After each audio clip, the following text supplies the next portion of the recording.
Hey man, you watching Cold Red with the one and only big homie. My big homie, KB. It's up there and it's stuck there. Boom!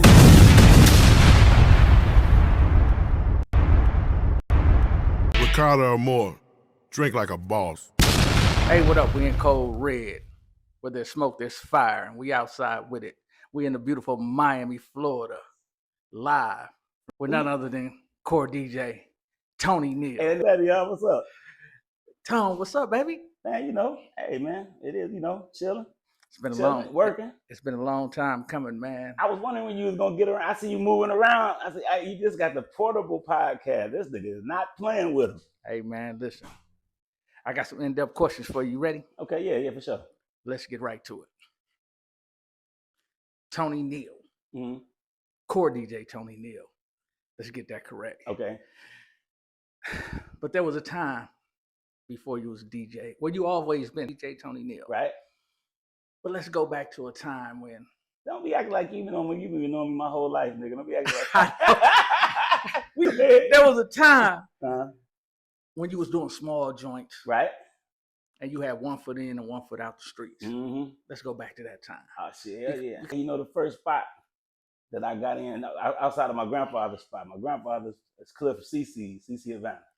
But outside his spot, the first spot that I DJ'd, still out there was Jabos.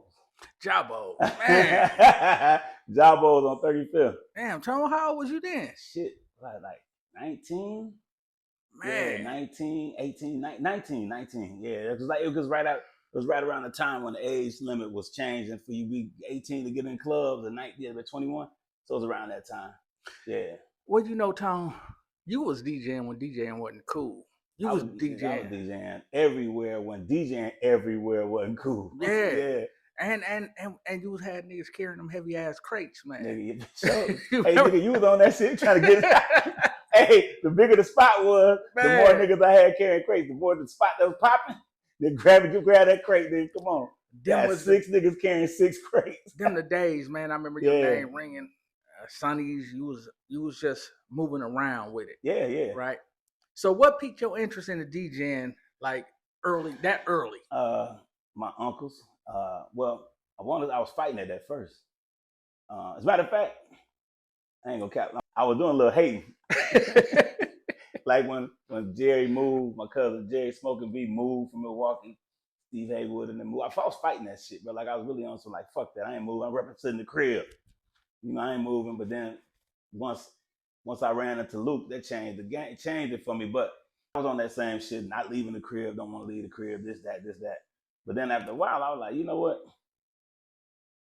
Yeah, once I heard Luke tell me he liked the way I DJ, and he heard me DJing at the intern.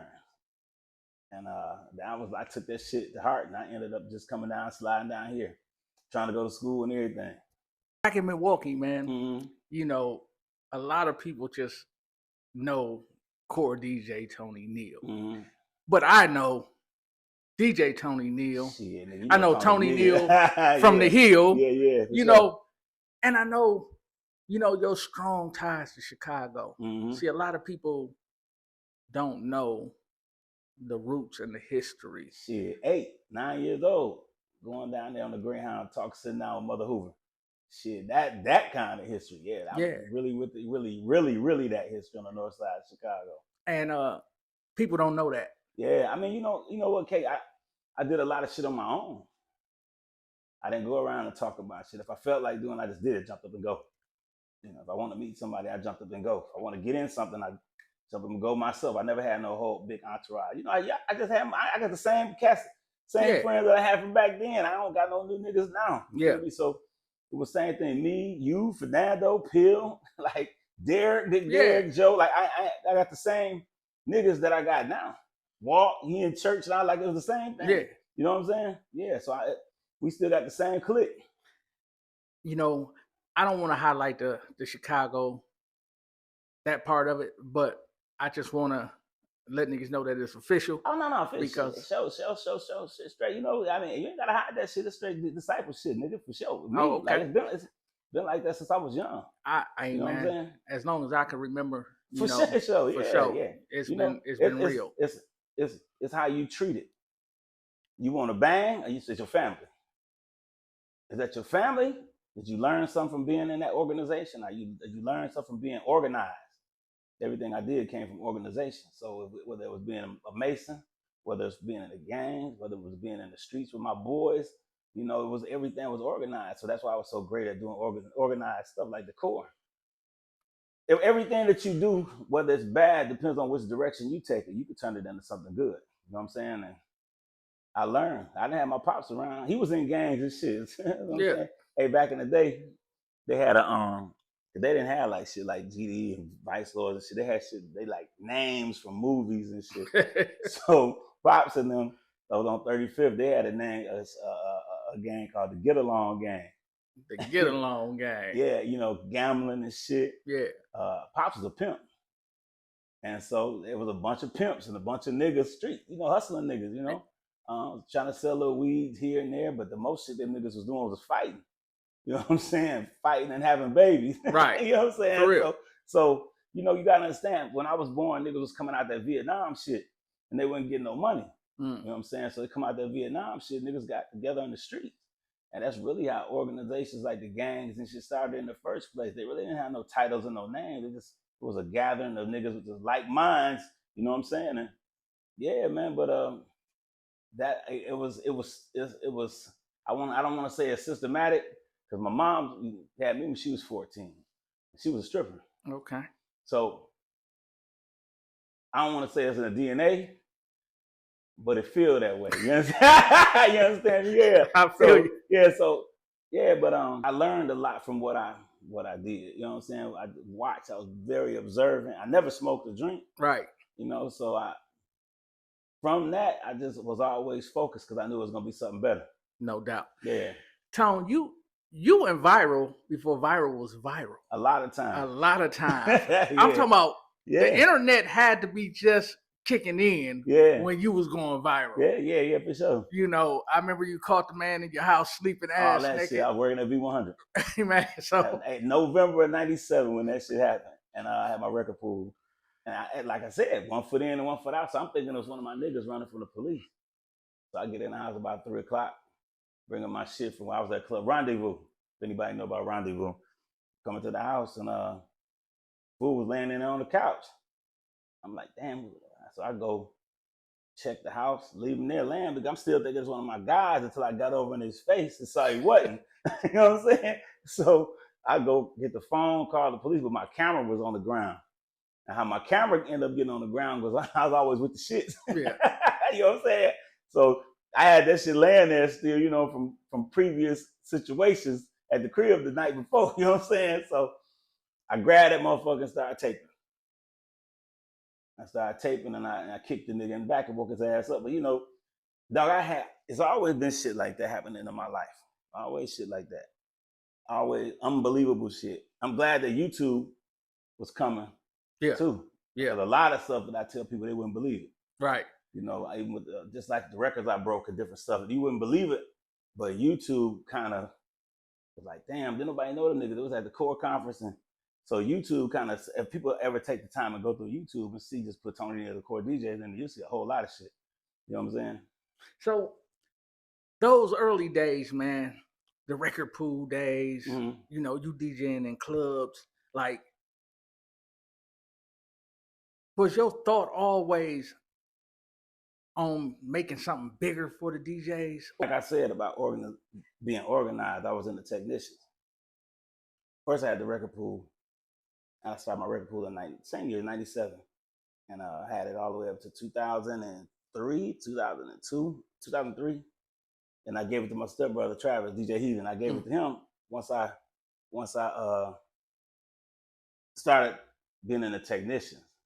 But the technicians was the biggest thing at the time. And they called me, they wanted the biggest DJ in each city. And shout out to Scrap. And they called me and we had a conversation. I got a technician, but I always wanted to be self-sufficient. I didn't have to rely on no labels to do this. And never, even when they was getting the big budgets and the black cars, I never wanted to be solely relied on the label to get nothing. You know what I'm saying? And so we should do our own conferences. We should give our own awards away. And the other cat that was running the technicians, he would take your ideas and put it on himself. And then it would appear like he had this power. He had all the plaques on the wall. And all the DJs looking like, damn, dog, you know what I'm saying? So the fallout came at the Mix Your Power Summit in 03. No. Yeah, I want to say 03. 03. And the whole fallout with the technicians happened then. And I wasn't trying to start no crew. I was going, you know, once we said fuck it, I was gonna go back and just start doing my mixes on, you know, on V100 and wherever I was doing my mixes at Super Radio at the time. I said, you can't, fuck you gonna do, ban me? Right. Nobody can blackball you, man. I don't know why people say that. Yeah. Just go around. But there was a time blackballing was real. Fuck that. It's never been real. You don't think so? KB, it's me. I'm an example. Well, no, I'm from the same place you from.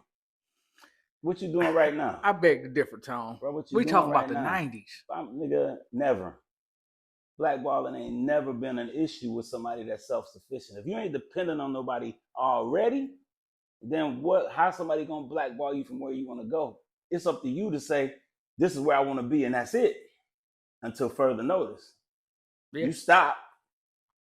Okay, I know I'm gonna need certain assistance with however further I wanna go.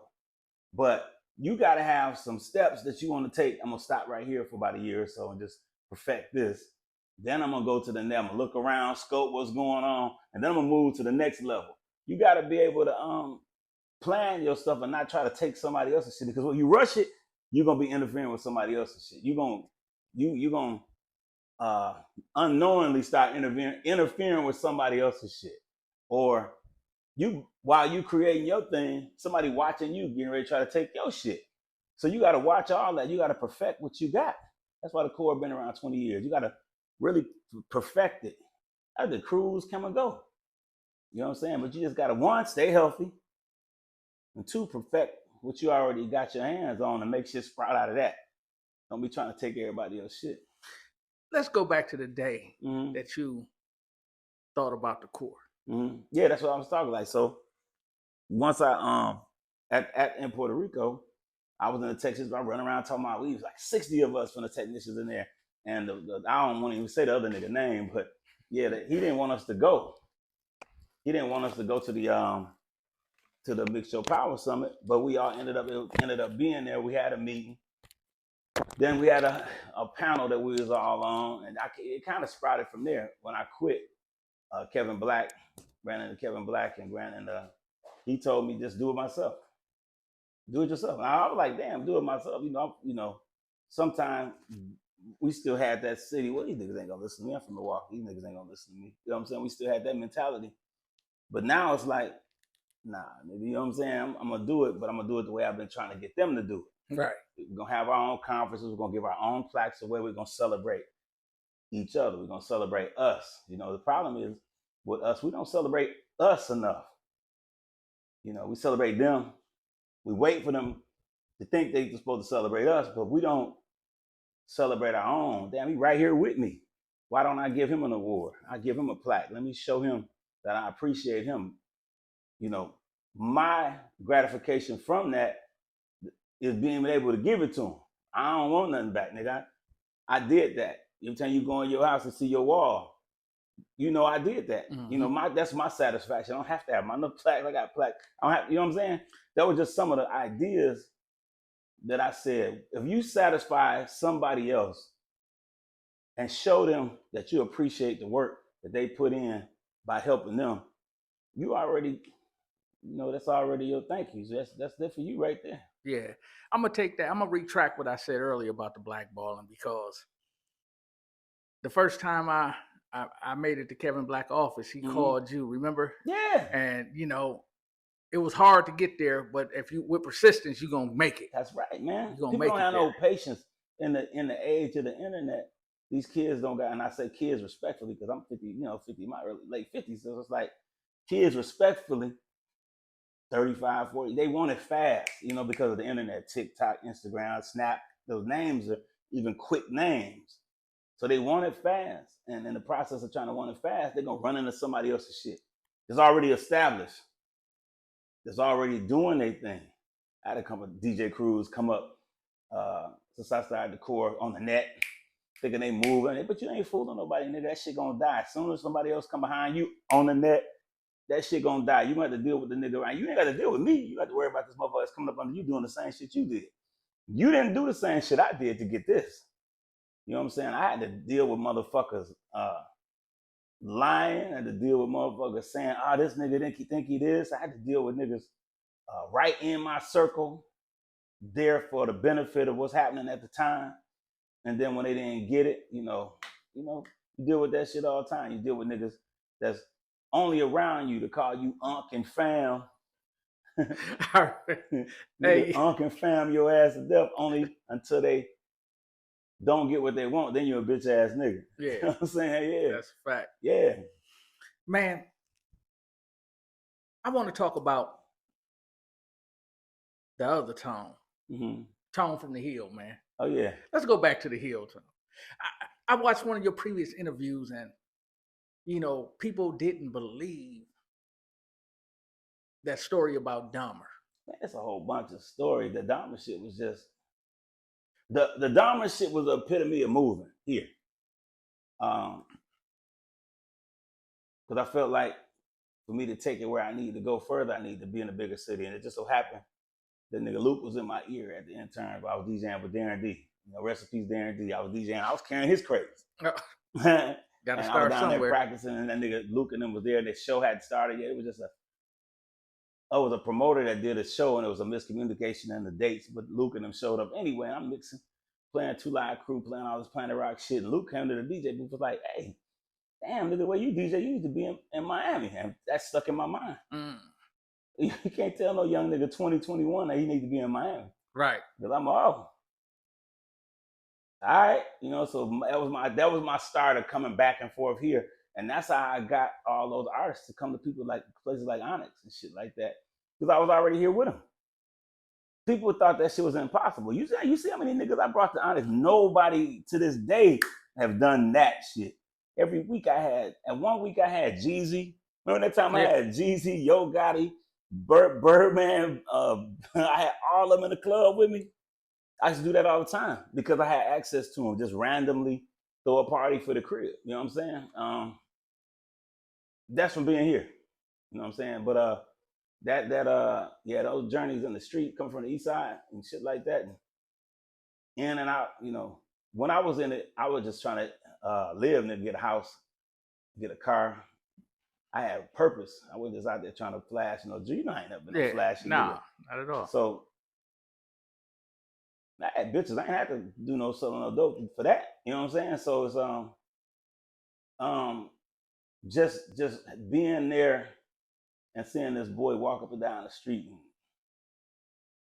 Man, niggas from the crib, like people just get on that shit on Netflix. And every time I tell the story, niggas think I was lying.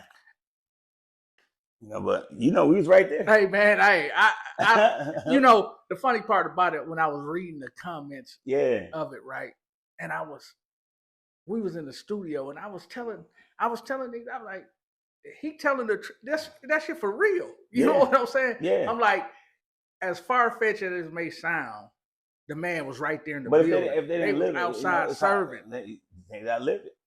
They gotta live it. But I just think that, you look at Core DJ Tony Neal. Coming from that, right. Yeah, they don't believe that the sacrifices that you made to get where you at is real. It was a process. It was me using relationships. It wasn't even no money. I ain't had no goddamn money. So I was over there on the block, but I ain't had no money. So I needed, the reason why I was over there with them niggas anyway, because I wanted to get a car. As a matter of fact, the story is, I was over there and I started because I wanted this goddamn T-top Camaro. To really just go make it to give you a further story, the one where you take the glasses off the motherfucker. I wanted to get one of them, and I knew this shit was like $7,000 or something. So I wanted to get it quick, and I wouldn't get enough money at the club DJing at the time. So I was like, And it just so happened it entangled with the Dahmer this nigga story. Just seeing it, but he didn't start buying until he knew me. Right. I didn't know the nigga till I walked down and questioned what the fuck was he doing over there on the block, because I had seen him for like a week going back and forth to work. I didn't know he, and I finally stepped down and said, "Hey man, who the fuck is you? Why you over here?" You know what I'm saying? And that's how I met him. Thinking he the police, huh? Yeah. he intertwined with too many of the hypes and the punks around there. You know what I'm saying? So he intertwined with too many of them. And so I was like, nah, you know, I don't know about the police, you know what I'm saying? Because, he didn't have that demeanor. Yeah. But he was too clean cut to be a hype. Feel me? And he was too old to be coming from Marquette. Right. So I was like, nah, I'm going to ask him who this fuck he is. You know, I told you I'm ambitious. I'm going to ask anybody what I want to know. Like, what's happening? Like, anybody don't matter. And that's you got to be able to step to anybody, any situation. And in that particular time, I wanted to know who the fuck he was. My name is Jeff. Just telling me all this shit. And he would, party with them motherfuckers all the time. They would come around there. I had a little runner nigga. As a matter of fact, the little runner nigga is the nigga that called himself escaping. He was over there with the nigga. You feel me? So he was over there playing with this nigga like they was trying to rob the nigga, all kind of shit, because he's a white boy. Some of them motherfuckers didn't come home. Yeah. That's you feel me? And so when I tell people that story, that ain't no motherfucking something we gloat about. It's a real story. Yeah. Definitely a real story. Niggas be thinking you capping for. I don't know what the fuck this shit is about clout. Nigga, y'all think that tragedy is clout? It's not clout if it happened for real. Right. You don't know how these people live and nothing. I don't do nothing for no young niggas. I live my life, so getting clout from a young nigga ain't what I want. I ain't looking for that. I got my shit that I do. I got my niggas that I be with, so I don't need no clout. You know what I'm saying? Like, yeah, not the kind of clout that you niggas give niggas. You know what I'm saying? Yeah, so. But when I tell that story, niggas think it's unfoundable, but it's the truth. It's the truth. Yeah. Hey, Tone, at what point did you kind of become fed up with, like, the crowd at the events or at the clubs that you deal with? Because at one point, you switched and you just got aggressive. Like, the mic control just went to a whole nother level. When you say that, what you mean? Like, you talking about like this? I mean, the tone that you are today has been the tone we've all remembered. You have never changed. Right. But people don't see that part of you. And then when you do it in the club, nigga, get your bitch ass off the speaker. I mean, that's how I was. I mean, that's how we was. Like, you know what I'm saying? Like, I'll jump out the booth. We fighting myself for the club, shit like that. Like, like I wasn't. That's what I'm saying. It wasn't professional. Like everything at the time, I wanted it to be professional, but if niggas tried you, it became unprofessional. Well, I think some of the hole in the walls that you was DJing it was necessary. But you know what? You know what though? I was the only nigga that would DJ in the hole in the wall, then be at the big club the next night. See, I would be at a small spot like Lyric. Then I'd be downtown at Pure. Then own our own shit at City Club. Like I didn't. For me, it was like wherever I can make the crowd move, I could change the narrative. Shit, Sonny's when he flipped that shit into a gay club. If I could play house music, and I know that the regular niggas didn't play house music, I stayed. You know what I'm saying? So to me, it was all about the music for me. Right. You know what I'm saying? And I stopped DJing the club when my daughter turned 21. My daughter walked in that club at 21. I stopped DJing the club. That changed everything, huh? Yeah, it was over. I mean, what transpired in your mind to make you say, "Oh no, hell no"? Because nigga, I don't be want to when I tell this. When I tell this story, it's about how I felt. So I don't want niggas to take it like I'm shitting on them.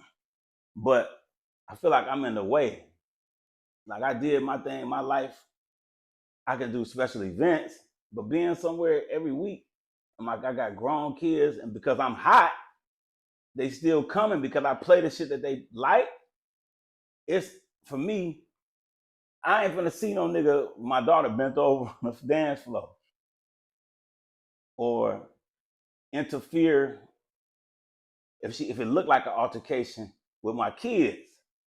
Then and it don't be, but to me, it looked like it, yeah, and it's gonna be different. Daddy roll kick in. Yeah, and I can't, so for me, I gotta get the fuck out the atmosphere and let my kids have it. But for so long, niggas be like, damn, what am I gonna do if I come up with money? So I started digging deeper into the industry shit, like, you know what I'm saying? And because it was a time when we were 21. Fucking right. You know what I'm saying? And nigga, I remember one time, I'm gonna tell you a fucking story one time, because my mama had me when she was 14, and I was fucking with a lot of older women, right? My mama passed. She passed 5 years ago. but we didn't have like the tightest relationship. But still, my mom, you know what I'm saying? So she had me when she was 14. So at the time, I'm DJing at Sonny's, and I was 20. She was 34.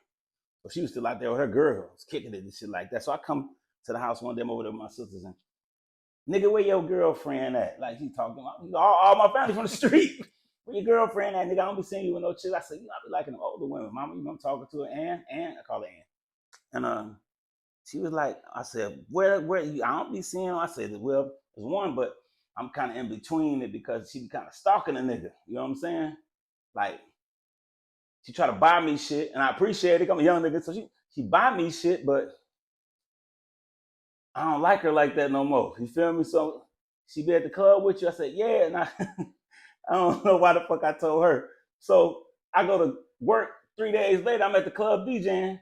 So my mama come in there with a whole bunch of her stripper friends, drunk, talking about where the bitch at. It's like 8 of them, right? My cousin Michael, he said, Yo, mama here looking for some bitch at the door. I'm like, what?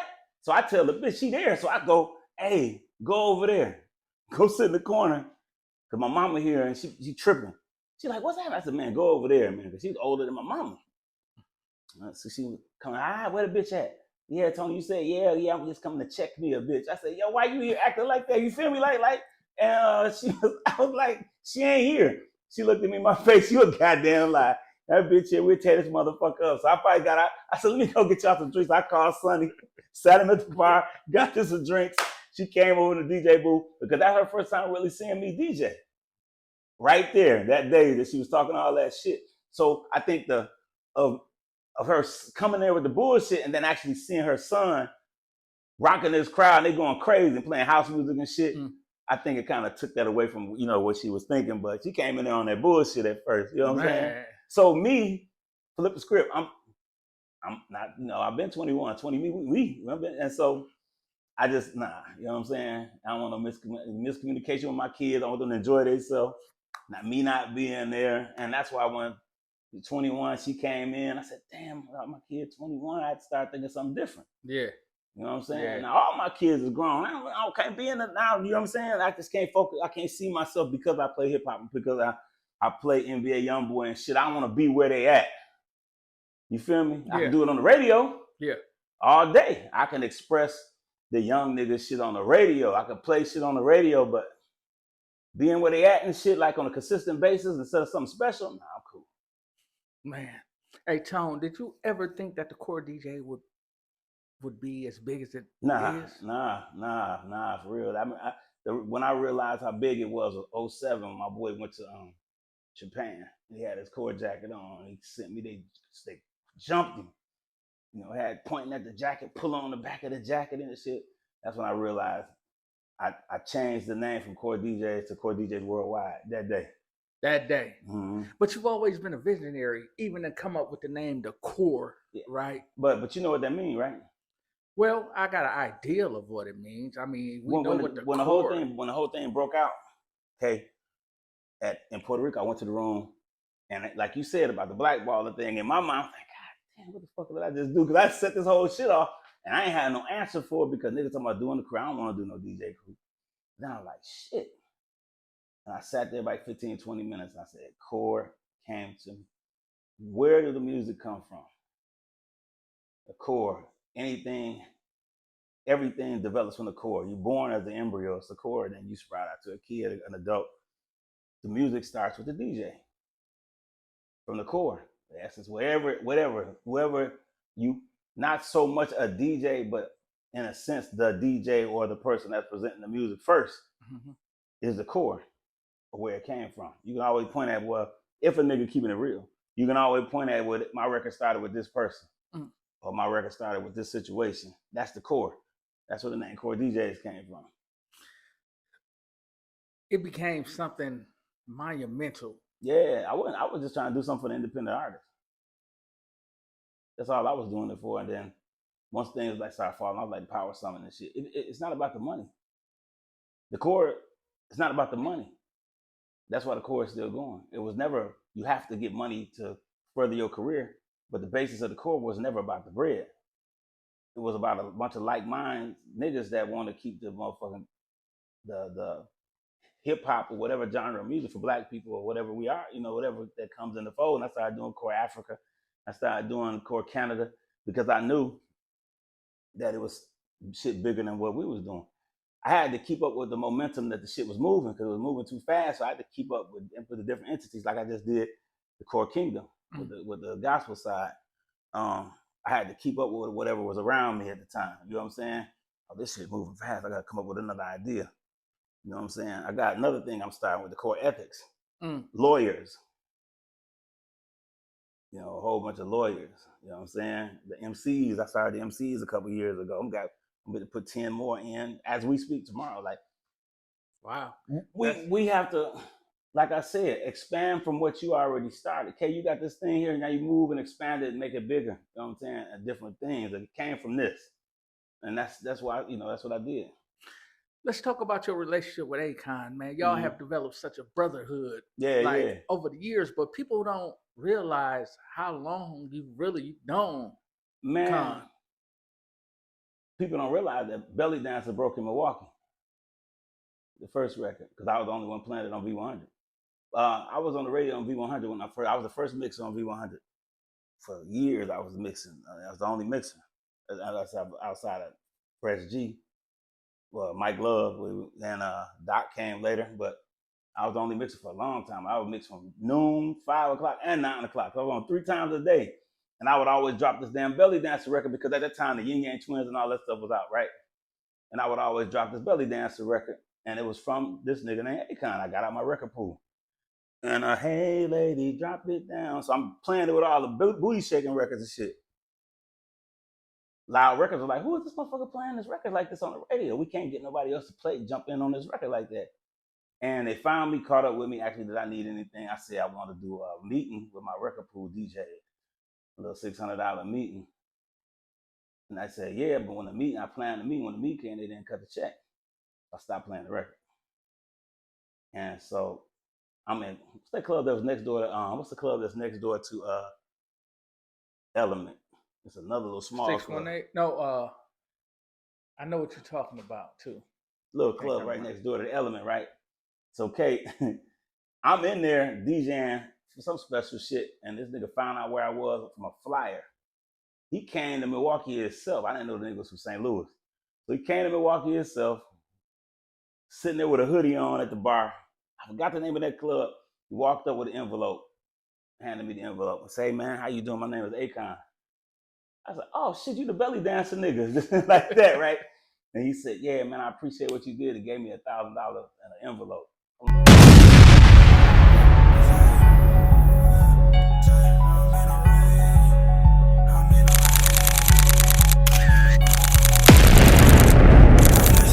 No paparazzi. Look, baby, hop on this dick and ride like a Kawasaki. I be in mood almost every song.